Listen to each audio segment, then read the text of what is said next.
Hey guys, I wanted to make something a little different than usual today. I woke up and thought to myself, you know what? I really want to talk about one of my favorite games, Slime Rancher. I've been a fan of the game since its release in 2017, and I've been meaning to do a video on it for a very long time. So, I figured now's a better time than any.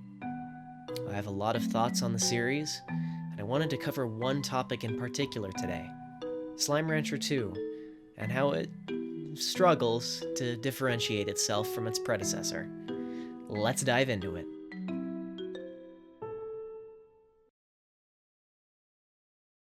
So, for those of you who don't know, Slime Rancher is an indie sci-fi farming simulator where you ranch a ranch full of various slime creatures. Slimes drop plorts when you feed them. Generally, the rarer or more dangerous a slime is, the more money you'll get for selling their respective plort. And so, the core gameplay loop consists of exploring new areas to find new slimes to make lots of money and expand your ranch. Of course, there's much more to it than just this. There are plenty of mechanics that distinguish the two games from each other, so before we compare the similarities, I should point out some notable differences. While Slime Rancher 1 and 2 take place on the same alien planet, the Far Far Range, the environments you explore are different. Both games consist of a main island made up of unique biomes, as well as a special, disconnected realm to explore. With all these new areas come new slimes, and while both games have a lot of crossover, there are plenty of fun additions in the sequel. Some standouts include the Ringtail, Yoki, Flutter, Hyper, and Angel Slime. How fun! There are also many new, fun ways to play around with these slimes with the revamped gadget system. There's a crap ton of new appliances, and unlike the first game, your gadget placement isn't restricted to designated spots anymore. Gathering resources for gadgets is a lot more straightforward as well. Instead of having to venture out into the wilderness to acquire materials, there are new resource extractors that can do it for you. Overall, I'd argue that Slime Rancher 2 is an improvement over the first game, but does it really justify being a sequel rather than an expansion? To answer that, let's take a closer look at where it all started.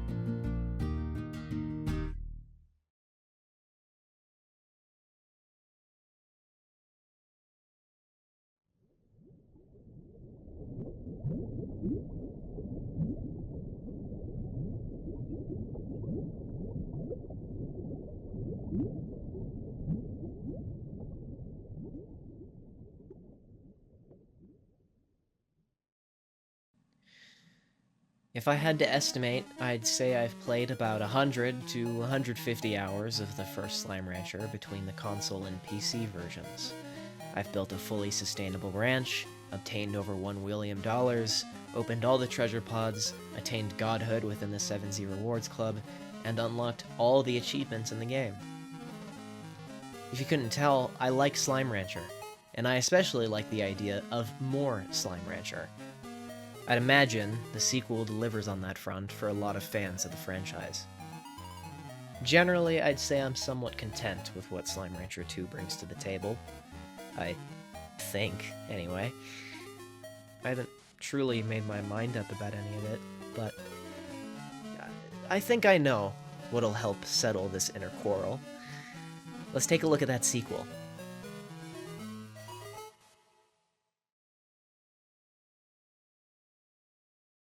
Slime Rancher 2 is an indie farming/exploration game where you get a ranch and slimes to put in it. Slimes make plorts. Plorts make money. Better slimes make better plorts, which in turn equals more profit, which you can use to upgrade your ranch and equipment. This should sound familiar, although this is an incredibly superficial and oversimplified way to compare Slime Rancher 2 to its original game, and thus renders this aspect of the argument moot. If I am to make an apt comparison here, I feel it would probably be better to dive deeper into the specifics, right? Well, specifics I have. Throughout my 9th playthrough of the second one, I made a list of all the big differences I noticed. So, here are the top 5 differences between Slime Rancher 1 and Slime Rancher 2. Let's see if this finally puts the debate to bed. The biggest and most exciting addition to Slime Rancher 2 is the plethora of new slimes to take care of, like the Saber Slime, Angler Slime, Demonic Slime, and Twin Slime. Many familiar faces return as well, such as the Pink Slime, Tabby Slime, Rock Slime, Dervish Slime, Hunter Slime, Foster Slime, Honey Slime, Rad Slime, Tangle Slime, Gold Slime, Boom Slime, Dervish Slime, Hunter Slime, Puddle Slime, Fire Slime, Lucky Slime, Crystal Slime, and of course, the nefarious Tar. Slime Science is a mechanic in both games, which enables you to create a bunch of wacky gadgets to assist you in your ranching journey. From teleporters to drones to fun decorations. In order to build these gadgets, you need plorts and unique resources you can find throughout the world. As mentioned before, in the first game, you'd need to create extractors like drills, pumps, and aviaries to acquire these resources, but in the sequel, you can find them all around the world. There are certain spots to find specific items that can be harvested endlessly after lengthy cooldowns. I think it's a lot better than having to craft harvesters over and over and over and over and over again. Just gets a little tiresome, is all. The biggest and most exciting addition to Slime Rancher 2 is the brand new island to explore. While the game takes place on the same planet as the first, all the areas are entirely unique. I would list them all for comparison's sake, but I forgot, so just trust me. The most exciting addition to the sequel is the new slimes, like the Gordo Slime, which drops the Gordo Plort, the Pink Slime, which was in the first game, Sloomber Slime, Slime, Batty Slime drops the Purple Plort. Most of the slimes in the game are from the first game. Slimes create plorts when they're fed. Each slime has a different diet and favorite food. You are rewarded with double plorts when a slime eats their favorite food, and there are many different types throughout both games. Slime Rancher 1 has food, and Slime Rancher 2 also has food, but some of them are different, and there are some of them that are not different. In the first game, you can make daily trades with NPCs for shitty rewards. In the second game, you cannot make daily trades with NPCs for shitty rewards. You know, now that I'm taking a long look over everything, I don't think this clears up anything. I know I've been vague, and I apologize for that, but I have no choice. I've wanted to make this video for several years at this point, so I'd like to get it right. Let's just start at the beginning.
Hey guys, I woke up this morning and thought to myself, you know, I really don't want to talk about Slime Rancher today.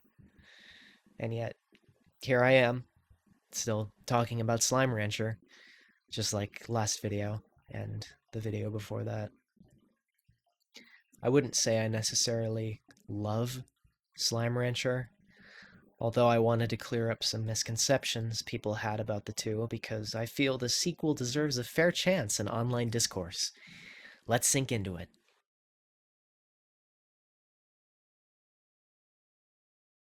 If you're watching this, you already know what Slime Rancher is.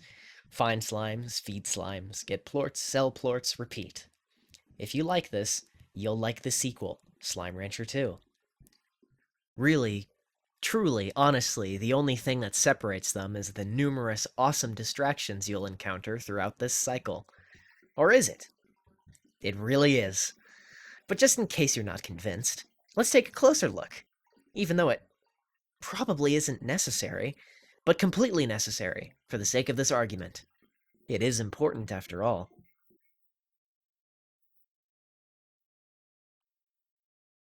We already talked about the new locations, slimes, foods, and NPCs, the gadget system rework, and the weather system. We also already discussed the myriad of differences between 1 and 2.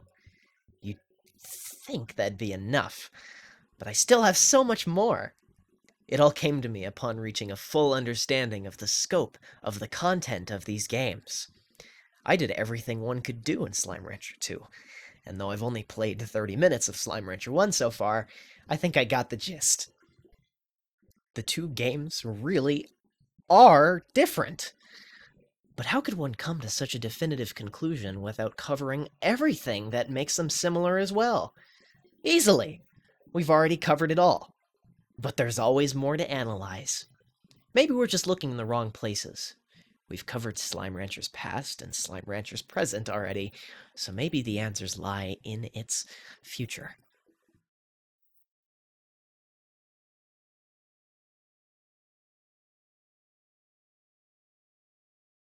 As of now, we know very little about Slime Rancher 3, and I can't really make heads or tails of what I've seen. There will be a third island with all new biomes to explore and all new slimes inhabiting them. I'm unsure yet if the angel slime will be returning. If not, there's a wealth of new slimes lined up to take its place. The salad slime, silly slime, herald, and fetus slimes all seem exciting. Now, do we have a long while before we have to worry about all this? But I feel it's essential for us to ask ourselves the question: will Slime Rancher 3 do enough to differentiate itself from its predecessors? In that regard, my thoughts boil down to fucking nothing!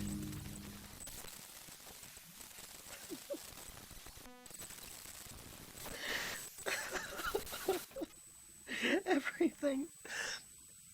It will all be different. It'll all be different, but the same in every way. There are a million ways to say it, but only one is correct. It's meaningless. It's... I don't know how to put into words. I just can't let this point go unspoken.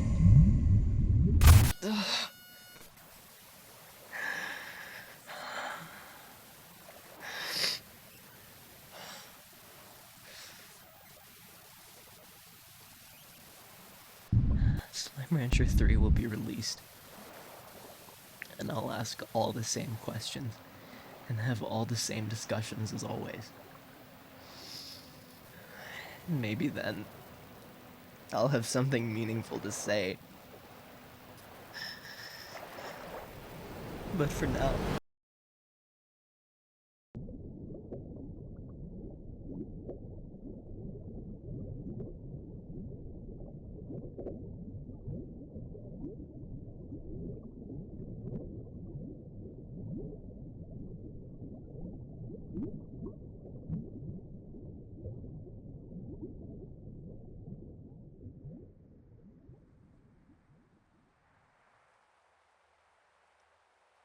In the end, I've come to accept that it's impossible to find a definitive answer to this argument.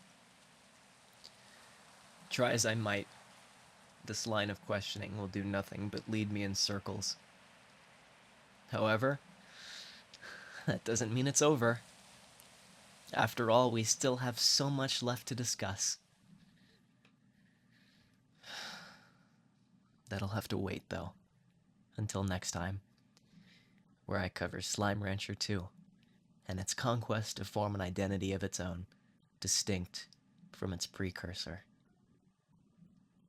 Goodbye for now. See you next time.